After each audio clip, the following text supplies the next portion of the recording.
Hello, I'm Jake Mogg. And I'm Austin Onstadt. And this is the Oilers Zone.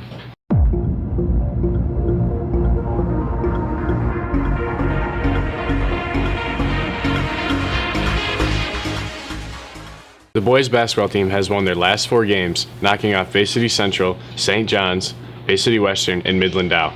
Their next game is today at 7 versus Midland in Midland. Good luck, guys. The girls basketball team lost to the Lady Chargers on Tuesday, falling 46-28. The Oilers' next game is today versus Midland High at 7 p.m. Be sure to come out and support. The hockey team went up against Saginaw Heritage Wednesday and lost 7-2. Kyle Trucks and Mitchell Haynes scored the goals for the Oilers. Their next game is tomorrow at Bay City. Good luck. The wrestling team had districts against Owasso. Unfortunately, they lost and are done for the year in teams. Individual districts are tomorrow at Gaylord. Good luck. The cheer team had a competition yesterday at the Dow Invite. The bowling team went up against Flint Powers at Grand Blanc on Wednesday. The boys won and the girls lost. The ski team's last meet was Tuesday at Snow Snake against Clare, Harrison, and Saginaw Heritage. The girls won the conference and the boys came in 4th. Their next meet is Wednesday for regionals. Good luck. We want to thank Hunter, Caleb, Billy, and our very own Onstadt for sitting down with us, and we wish them the best of luck for the rest of their football careers.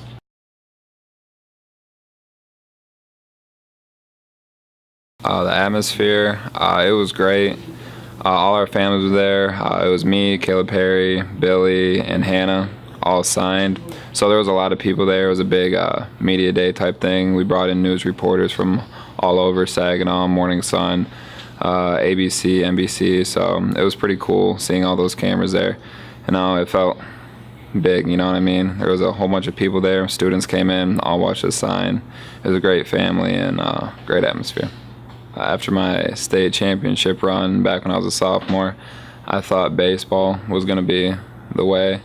A lot more colleges showed interest in baseball around that time after doing that. So I just thought baseball was going to be it. I had a couple elbow surgeries, though, that's really set me back. And then after my junior season, more football coaches and recruiters started contacting me. Started going to more football camps, and football was it. Expectations, win a couple MAC titles, win a couple bowl games. Me personally, get to see the field my sophomore year. That's a personal goal. And be the best we can be. Coaching staff, they're great. Probably the most coach that I'm comfortable with is probably Coach Rickenstrick, Obi's dad, because he was my recruiter, seen him at all baseball, basketball, football events, so I really got to know him very well. My position coach, Coach Gino, he's from Kentucky. I really got to meet up with him a lot just because he's my position coach, meetings, teaching me stuff. He's a really cool guy. I would say probably my closest friend is probably Austin. He's from Kentucky. He's a quarterback. I think we were talking about rooming together. We text here and there and saying what's up to each other. I think don't take it for granted. Coming in my freshman year, I thought, wow, this is going to take a long time, but now I'm sitting here done with high school and thinking that flew by fast, so I'm not trying to do that with college. I'm trying to take it day by day, hour by hour, enjoying the process. Just the tradition they have there. Kelly Short Stadium, it's a beautiful stadium, right across the street. Chippewa Pride, fire up. I would say probably my grandfather, just because he has an incredible work ethic.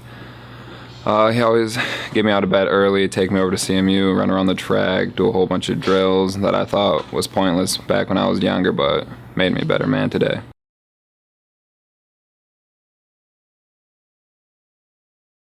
Well, what first drew me there was their graphic design program, and football was kind of just a bonus. And supposedly their graphic design program is supposed to be one of the best in the state, so I'm really excited about that. I would have to say my dad. He's always a very hard-working guy, and he's always there to help me out whenever I need something. Ever since I was a little kid, I've always wanted to be a big football star, and obviously my muscles didn't develop as I thought they would throughout high school, but college football is still a great opportunity.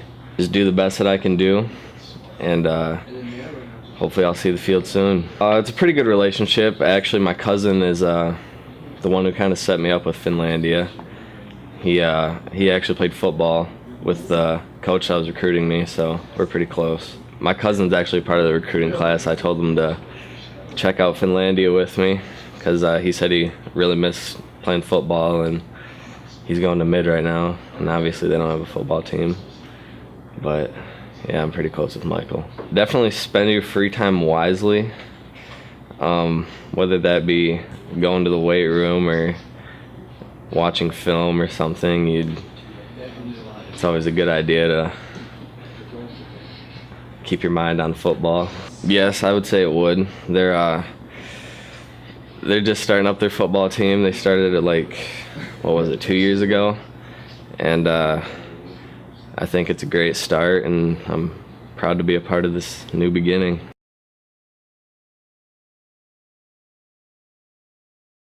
The atmosphere was pretty great. There was a lot of people there, a lot of family, a lot of friends. The news was there. It was just an awesome experience, one to remember. What made me want to be a Wildcat was definitely just kind of the family atmosphere every time I was there. I was always welcomed by players, coaches.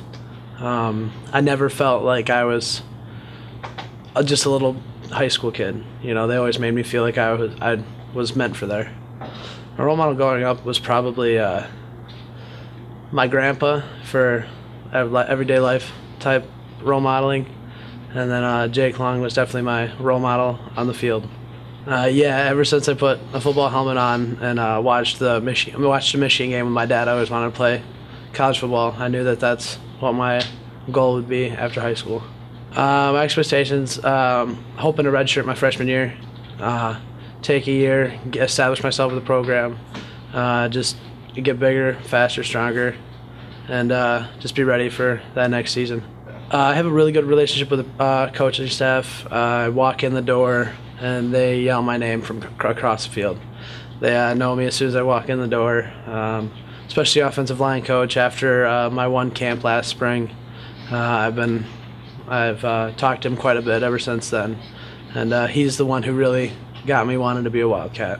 I'm pretty close with a couple people. There's Kyle Augustine from Gaylord. Seen him at a few other camps. There's Shane Foster from Gaylord's also going up there. I wrestled with him for the past 4 years. There's some other guys that I know from wrestling and camps and stuff like that. There's another Valley guy going there, Devontae Stein. He's going up there. There's a lot of guys that I know and a lot of guys I'm getting ready to meet. Definitely to never quit trying, and to always know that there's someone better than you, and that you should always go out there and try to become better than them. Always, never give up, and just strive to be your best. It actually does, because I know there's other people that are offered the scholarship, and the coach told me, he says, I want you on the team, but I don't see you as a scholarship player yet. And that right there has just given me much motivation to prove to him that I do deserve a scholarship and that I am ready for this next level.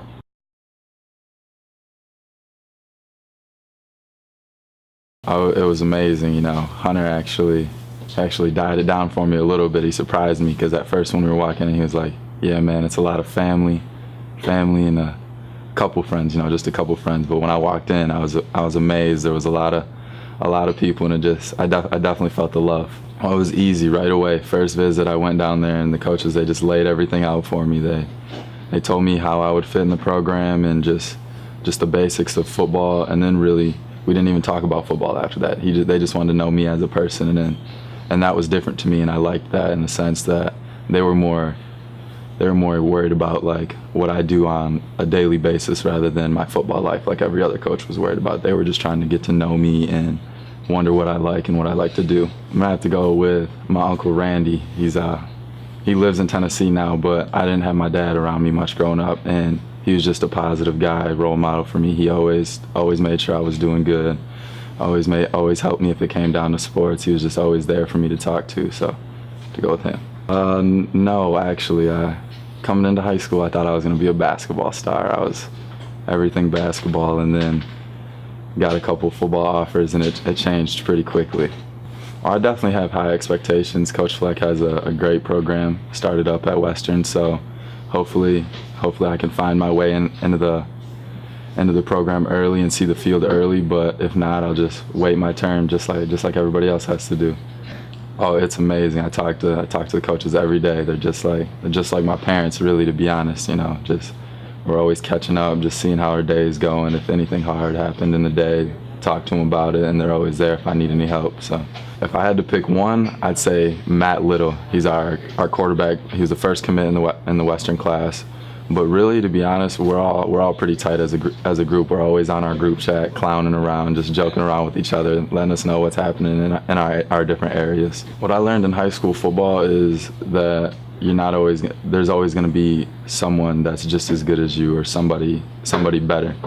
Growing up, I kind of got the perception that I was going to be the best at everything I did, and I never really had anybody around to tell me like that was going to be different, And high school was just a big reality check. Like, it let me know, like you're not always going to be the best, or you're not. There's always going to be somebody out there working just like you are. So just gotta always prepare yourself. I'll row the boat. So there's three main things to the row the boat. The first part is the oars, and the oars is your energy, and that's like just your energy that you put into your passion or whatever your craft is, whatever you like to do. And then there's the actual boat, and that's the teamwork and the sacrifice. Like, your boat starts out kind of broken off, but everybody's got to work to put it back together. You got to come together as a team so that you can float. And then the best part of the row the boat significance is the compass right at the beginning of the boat, and that's the direction set off by your leader, whoever that is. That may be the coach, that may be the leader of your position group, whoever that may be, but that's the final little piece to row the boat. All right. Thank you. Row the boat. Make sure you guys follow us on Twitter, subscribe, like, and comment on our YouTube videos, and give us a follow on Instagram. Much appreciated. This has been the Oilers Zone. Until next time, stay in the zone.